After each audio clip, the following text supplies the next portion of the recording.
Thank you very much. Distinguished fellow panelists, ladies and gentlemen.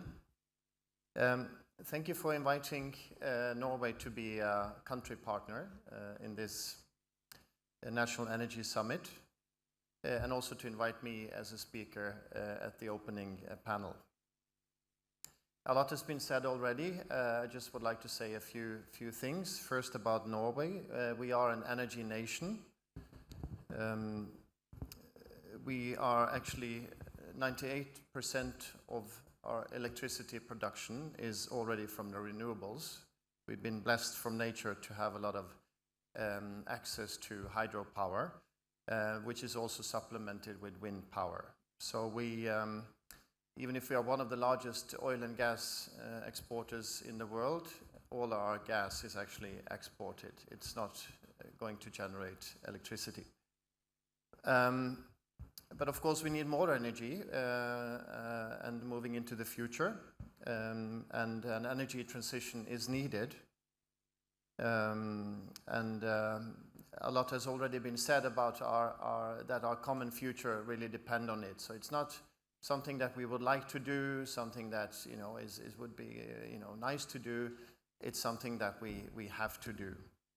And I would like to say that there's no contradiction between development and taking care of the environment and the climate. It is actually possible to do both at the same time.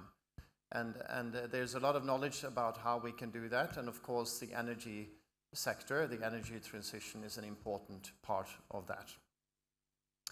Norway has to transition as well, of course, and we have a tall order about moving away from our dependency on oil and gas. But we are actually leveraging on the knowledge that we have to propel us into a renewable future. But to reach our common goals, which has also been highlighted by my colleagues, collaboration is needed. I really don't believe that we should sit on each and every little spot and try to find out how to move out. We should really learn from each other. We should sort of share our knowledge, share our solutions, and to share our technologies, and to collaborate to send us all in the right direction. In Norway, we are investing heavily now in this transition. We are investing in offshore wind, we are investing in CCUS projects, hydrogen, ammonia, and also in circular economy. All these are key words that have already been mentioned by my colleagues, and we are also investing heavily into that. We are fortunately very strong on technology, and as I said, we are leveraging on the history we have. It's not a gigantic leap. If you are in the offshore business in Norway working with oil and gas, it's not a big leap actually to start working on offshore wind farms.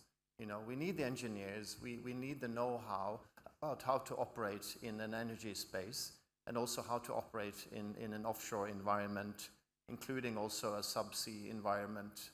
And that's where actually we have that knowledge, and we can easily and sort of leverage on that to also develop the new industries that are so important. There's also a strong link to the maritime sector, which is also a strong sector for Norway. These new energy forms, these new propulsion systems are finding their way into the maritime sector and into the shipping sector. So in some years from now, we will have the ammonia ships and the hydrogen ships. They will be coming here, large shipping companies are already putting orders from ammonia and hydrogen vessels, and are looking at transforming total fleets, let's say within 2040. So this is actually something which is not only on the horizon, it is here and it is now, and it will only continue. And of course, in that value chain, you find the ports, and of course, further backwards or upstream, you will find the energy production, and of course, the generation and production of hydrogen and ammonia and so on. Another thing which we are strong in Norway which I think is also very relevant, is public-private partnerships. We have national or Norwegian centers of excellence on energy and also on the space on energy and maritime. Currently, we have about 39 clusters with businesses who are engaged globally and who are experts in their fields. And we in these clusters, which also includes the government and research institutions, there's sort of a dynamics of sharing of knowledge to start up with research and innovation projects, and also to put in place pilot projects. And this is also funded by the government. So not only do you have a situation where the government comes with policies and they set climate targets and so on, the government is also seeing its role in incentivizing this transition, and including also stimulating the demand side for these new technologies. And I would like to mention one example is that we are transitioning our Ro-Ro ferries. So in a 10-year span, we are making a total transition to go fully electric. We started in 2015, and in a couple of years, about 2025, we should have changed the whole fleet. That wouldn't have happened if the government didn't say that in the next tender process, we will be asking for electric Ro-Ro ferries, and nothing else. And that, of course, sends a very strong signal to the private sector to develop these solutions, and there's, of course, then a market for it. So it's this public-private partnership is really very important, and the strong government dimension in what is taking place, I think, is very, very important. I could mention other pilot projects in Norway, but I will not spend too much time on that. But of course, we have, wind power. We're talking about green ammonia, green hydrogen, blue hydrogen, all colors of hydrogen, I suppose. We have hydrogen trucks. We have hydrogen ships.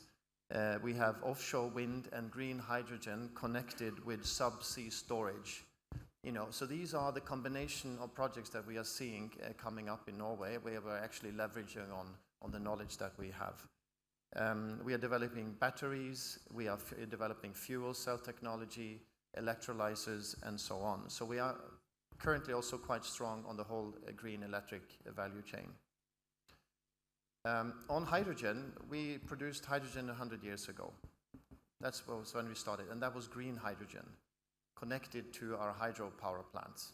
So we even had the first hydrogen car. This is sort of a historic fact, but a little bit of a fun fact that we had a hydrogen car already in 1933, green hydrogen, because we produced chemicals for the fertilizer industry.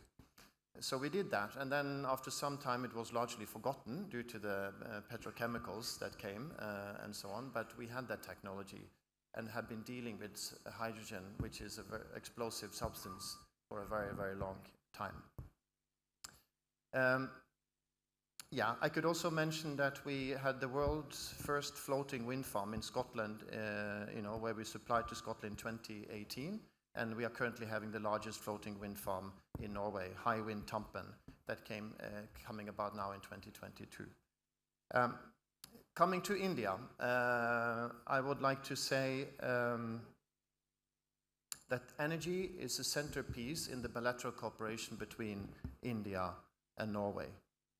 And we have now recently created a task force on energy, a bilateral task force on energy, after our two prime ministers met in Copenhagen earlier this year. So we share the ambitions on a green energy transition, and also in combination with increased renewable energy production. We are working with the National Hydrogen Mission, and we were country partner for the International Climate Summit in New Delhi in 2021. And we have a large number, not a very large number I should say, but we have a significant number of Norwegian companies here in India, and some of them are really global key players in their areas. Several of them will be known to you, but mention Equinor, we have Statkraft, we have Yara, we have companies like Hexagon. We have more companies and newcomers coming in the hydrogen space, Greenstat, Hydrogen Pro, I mentioned this to say that these are companies with a long track record also in India, and they are very keen to partner up, and they are doing so with Indian partners. It's also important to focus on financing, and I noticed sort of the Green Energy Fund that was mentioned by His Excellency Mr. Fadnavis in the preamble to the newsletter. This is also something we have worked a lot on in Norway to incentivize transition. Innova is what it's called in Norway. I believe this is a very good step and very important in order to stimulate this transition. And here in India we have Norfund, which is financing energy and sustainable energy products. And Norfund, who has been focusing on developing countries for many decades, have now been given the task of managing the Norwegian Climate Action Fund. And India will probably be the largest recipient of financing from that fund. Quite recently there was one $100 million rooftop solar project that was financed by Norfund here in India, and they're also moving into other projects. So financing is absolutely also important. So all in all, it is to say that we have partnered up with India already. We are very, very happy about the collaboration we have in the energy space. We look forward to be developing these partnerships and this relationship going forwards, including here in Maharashtra. We are very, very keen to connect to the plans and ambitions that Maharashtra state has, and to see how we can collaborate, how we can share knowledge, and how also we can introduce technologies in order to bring us forward. So with that said, thank you again for inviting me to take part, for inviting Norway to be country partner, and I wish you continued good deliberations. Thank you so much.